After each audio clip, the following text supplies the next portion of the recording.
Hello, this is Jonathan Lazatin with UNLV's Mentoring High School Robotics class.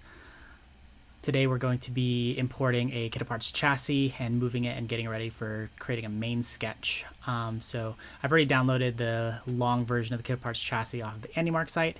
Now I'm uploading it to my Onshape, creating a new part studio for it, or containing the entire composite part in one part studio. I'm also making one composite part. I just find that it makes it a little bit easier in terms of load times.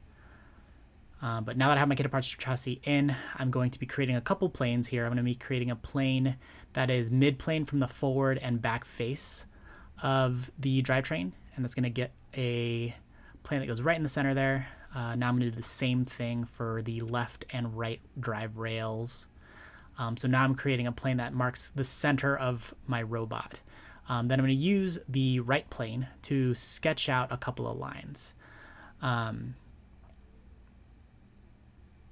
going to change the appearance here real quick just because it'll be easier to see a lot of my markings. So I see that my planes are centered on that kit of parts drive. I'm going to go into the right plane, and then I'm going to sketch a couple of construction lines here. I'm going to do a vertical line, and then I'm going to do a horizontal line, and I want to make sure that it's actually horizontal. And then I'm going to constrain those to be tangent to that bottom of the wheel. And then I'm going to do an incident for the forward and back rails, just to kind of create a ground line. Then I'm going to do another incident I constraint to that line, and I'm going to center it on that plane.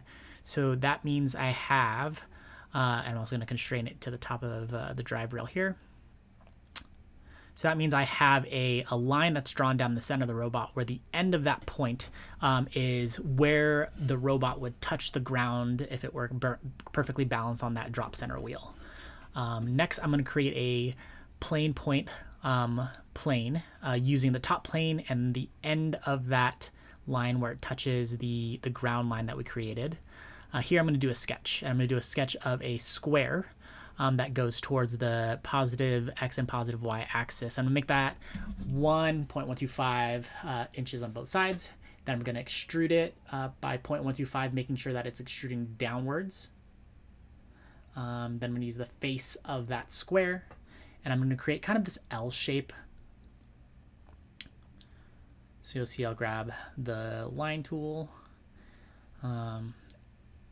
using the edges of that square. I'm going to create a little L, and I'm going to make the legs of that L also 0.125.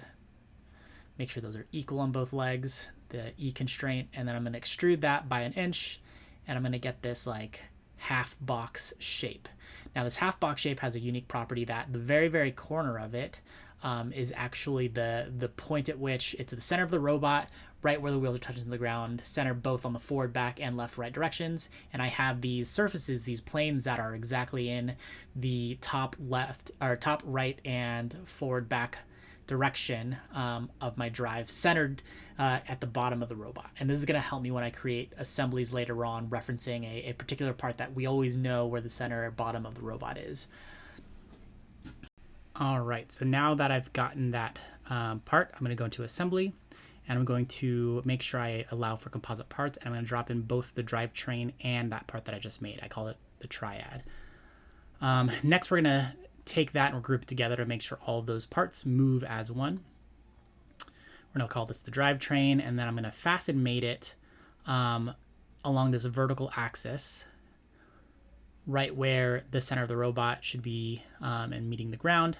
And I'm going to move that to my origin. So now the robot assembly is centered right between the wheels, right at the very center wheel. And there it is. It moves. Yeah, and the ground.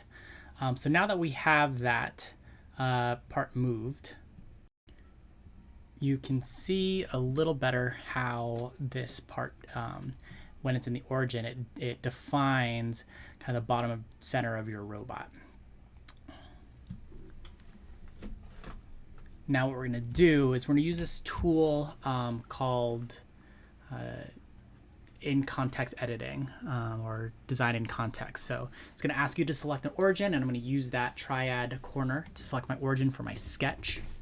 Now with that open, I'm going to be able to start defining my main sketch.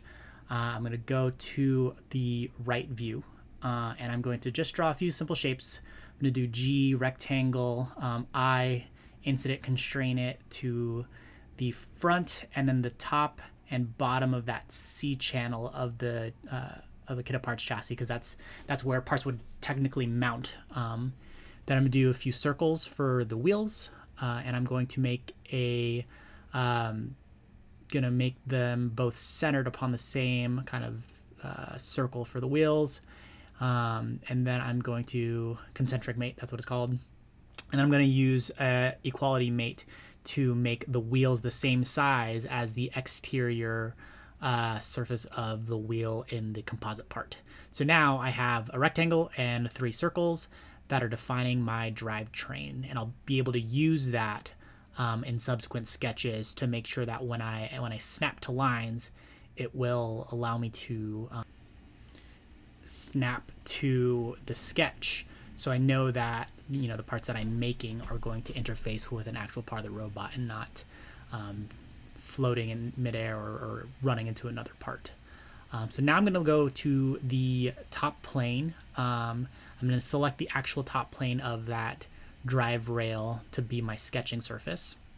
And then I'm going to do a rectangle again to try to create a couple of mounting locations for the robot. I'm going to do it on one side, and then I'm going to flip it over and do it on the other side using a mirror. I know I'm going to end up using a 2x1 piece for this, so I'm going to define that thickness to be a 1. And then I'm going to start constraining it to where it is going to meet the edge of the flat side of my drive rail here. I kind of missed the constraint there.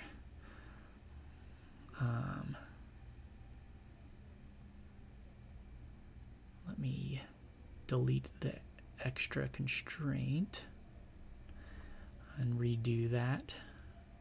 So I'm going to do incident constraint against that line. So now it's dropped right on the edge of the flat part of the kit of parts chassis top. Then I'm going to make this center line go center with this hole, because that's where I'm going to end up mounting. I'm going to need to draw a circle construction line, make sure it's concentric with the hole, and then incident constraint that line to the center of that hole.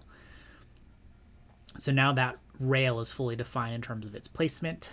And then I'm going to use the mirror tool to make sure that it has that on both sides. And now I'm going to write a rectangle for the entire perimeter of my robot.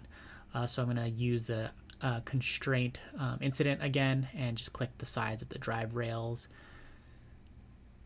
to go around the complete exterior of the robot. And with this too, I can select all the sides and see in CAD what my perimeter should be. So this is what 118.6. So I know that I'm under the 120 perimeter requirement for the robot rules. So I'm going to name that my mounting rails, so that those are going to be the main mounting points for all my mechanisms on top of my robot. So now I have something that I can build my main sketch on top of. I have the drive rails completely defined, and I know where they are relative to the origin, or I can measure them really easily. So I could use this as kind of a main sketch if I want to do my drive rail and start making that mounting rail. I can make that, I know it's a 2x1, so it's 2 inches on this edge. I know it's going to meet the corner of that drive rail. So I don't even have to start really dimensioning that. And now I'm going to do a little bit of movie magic, quick cut, because I realized it wasn't a construction lines and I should have made them out of construction lines. So now I'm going to make that mounting rail out of construction lines. It's 2 inches tall, constrained to the flat parts of the drivetrain. And that is going to be the main sketch version of my side mounting rail. Now on this mounting rail, I know that I can use something like pre-drilled hold tubes, so I can start just mounting things on it. So if I wanted like an elevator, I can just start, positioning another 2x1 vertical, kind of like what they use for the AndyMark, kit elevator, and kind of start playing around with locations. I could see if I want it, close to the front of the drive or a little bit further back. I could start looking at other types of mechanisms that I might want to put on the robot. And so really when you're working on a main sketch, you want to start defining the things that are really going to impact your final robot architecture. And I think I'm going to call it here for this video.